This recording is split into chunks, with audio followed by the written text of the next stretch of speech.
12 वाजले रात्रीचे, झोपा ना तुम्ही. अगं तुला सकाळी चहा प्यायचा का नाही? चहा? तो चहासाठीच चालू नाही सगळं. हे बघ आता काय करायचं माहिती आहे का, आपल्या बजेटनुसार एक अर्धी छटाक साखर आणायची, साईडला ठेवून द्यायची. काळ्या मुंग्या आल्या, त्या आल्याच्या नंतर आहे ना मी एक स्पेशल मीटिंग ठेवणार आहे त्यांची. 1 महिनाभर मी त्यांना स्वतः ट्रेनिंग देईन, स्वतः. डायमंड बी नाही इथं 1 महिनाभर, त्याच्यामुळे मला तेवढंच काम आहे. आपल्याला ह्या परिस्थितीवर मात करायसाठी एवढंच एक टेक्नॉलॉजी. ते काय काढले पण तुम्ही? ही ब्ल्यू प्रिंट आहे. ही आपण जे राहतो ना, हे सगळ्या इलाक्याची ब्ल्यू प्रिंट आहे.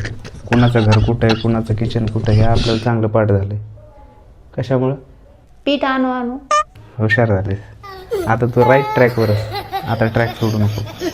तर मग आपण त्या मुंग्या ट्रेन करणार.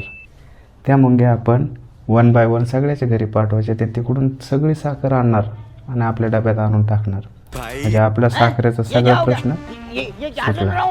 बघ काळ्या मुंग्या आल्या तर ठीक, नाही तर मग काय करू आपण, घेड्या बोलू, घेड्या.